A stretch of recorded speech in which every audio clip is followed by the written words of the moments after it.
seen it side by side?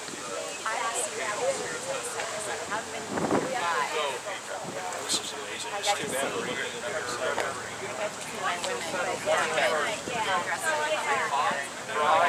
Yeah. Then you start getting close to the hand coming up that east side of the island and it starts raining. Well, it is, and it's This is great. Take a recording right now.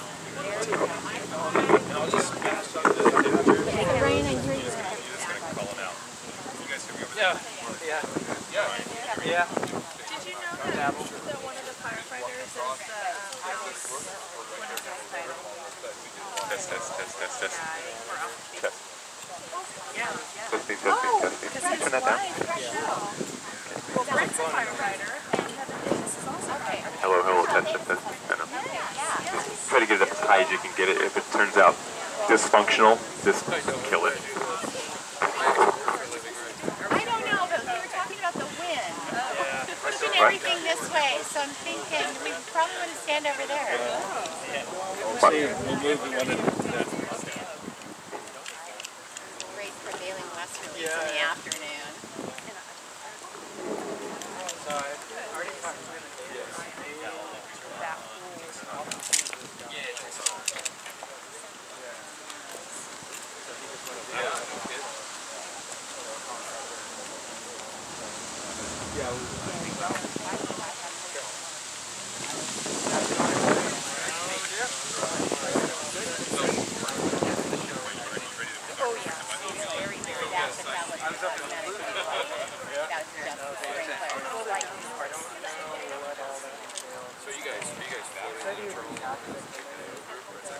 Okay. Can you guys hear me all right? Yeah. I think we should get started. 6:03. I think we have a few more folks coming, but I want to respect your time, so I kind of want to get us started here. Is this noise going to be okay? Can you guys hear it all right? It's not distractive or broken up? Great. Well, feel free to kind of gather around. It's not going to get hot for a few minutes. You're okay for now. I know some of you coming from Florida, buddy. A little chilly for you, so feel free to move closer if you need to. We're going to get started on this right now because we're going to go upstairs to do the training. We wanted to knock this out when you first arrived while we're outside, and then we're going to go upstairs. So this will just take a few minutes. What I wanted to do here today, and first of all, I think most of you I've introduced myself to, or we've known each other from the past. My name is Jim Patton, Corvallis Fire Department. Again, we'll do more introductions upstairs, but just to get us started here. What we want to demonstrate here for you initially is just contrast a sprinklered room with a non-sprinklered room, which you would translate into a sprinkler fraternity and sorority or an unsprinklered fraternity or sorority. These rooms are decorated somewhat like a resident room, I hope. We have burned in this room 15 times, so it probably is a little worn by now, but I can assure you that the products that are in the room are, pretty typical stuff. Clothing, mattresses, posters, wood furniture, plastics, vinyls, and all the kinds of things that you're going to find in a typical study room or in a resident hall room. But tonight we're focusing really on study rooms. The room on your left is fully sprinklered. The room on the right is not. And I think, we're going to go ahead and light this thing, Jake, so go ahead and get it started. Jake's going to light the unsprinkled room first. The room on the left has a single residential sprinkler head in it. It's going to flow between 18 and 23 gallons of water a minute, so not a whole lot. It is also equipped with a smoke detector. As soon as he lights the left room, Alex is going to start a timer just so that you get a feel for, a feel for how quickly a smoke detector and a sprinkler head activates. That's what I want you to pay attention to today.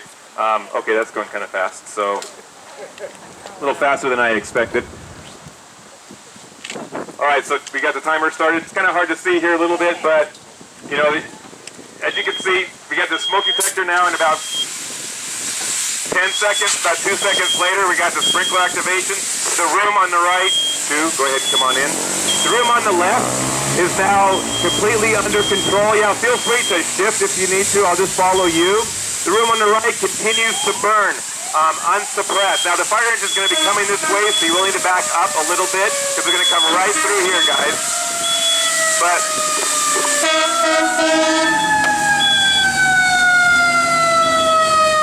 you can see, how Alice, I need a temperature of that room. Alice is going to give me a temperature of the unsprinklered room here in just a second. We're probably... What is it?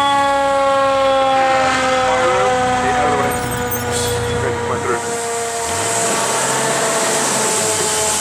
The fire room right now is about 400 degrees. It's totally uninhabitable, and that's within about, I can't see the timer, but we're probably about 3 minutes into this. By the time a fire is discovered and the fire department arrives at your house and gets water to the fire, it's probably going to be 10 to 12 minutes. We're only 3 minutes to 4 minutes into the fire, both of these fires right now. So it just goes to show you how important it is to quickly detect and suppress the fire before it gets out of control.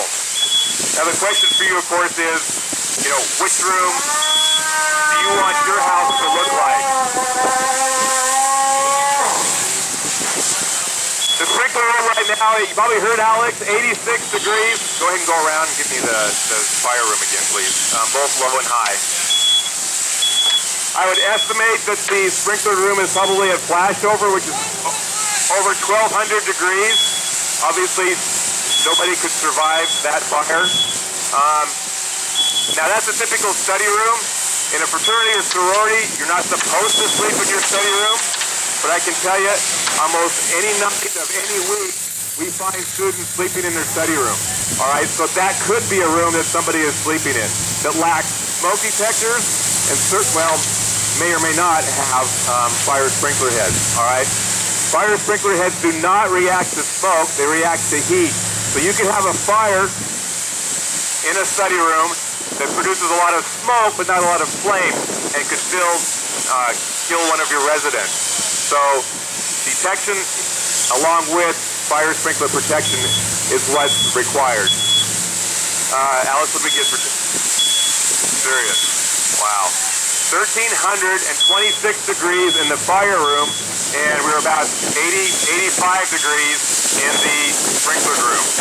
Now again, that sprinkler head will continue to flow until somebody shuts it off, so there is certainly an amount of water damage. But we're going to shut that off in a second. We're going to let you guys walk up and compare the damage of the two rooms and decide for yourself which one you think is going to be less expensive and quicker to restore. All right, let's go ahead and do that. Hey, Jake, kill the sprinkler room. Once the firefighters do arrive, it only takes a few seconds to extinguish a room and contents fire. But remember, by the time the fire is detected, and we're notified and we're dispatched and we arrive and drag hose to the actual scene of the fire, seat of the fire, that could be 10 or 12 minutes. And this fire here, Jake, what's our time? It's a new timer, kind of playing with it. It's kind of hard to see outside. It's not that hard, is it? 9? 4. Oh, I think we have more than 4 minutes, but we're certainly less than 10 minutes, all right, in this fire. So in a few seconds, we'll make sure this out. I want you guys to walk past the rooms just to get a vision of the two different rooms.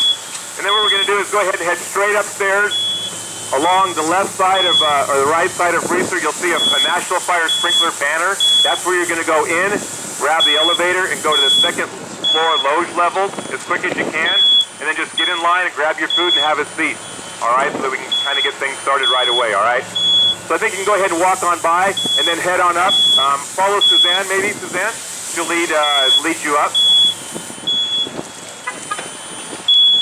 And we'll talk more about how sprinklers operate when we get upstairs. Everything okay?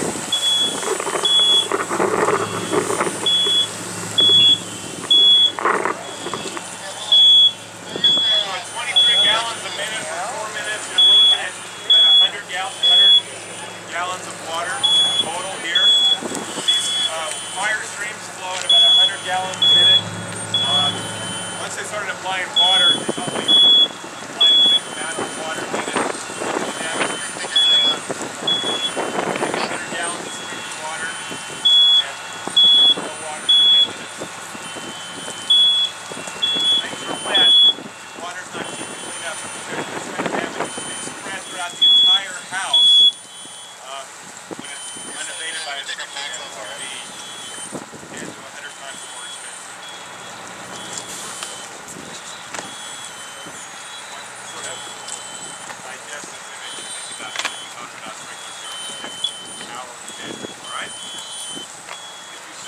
up. We've got some photos. Please feel free to head on up and let's get started.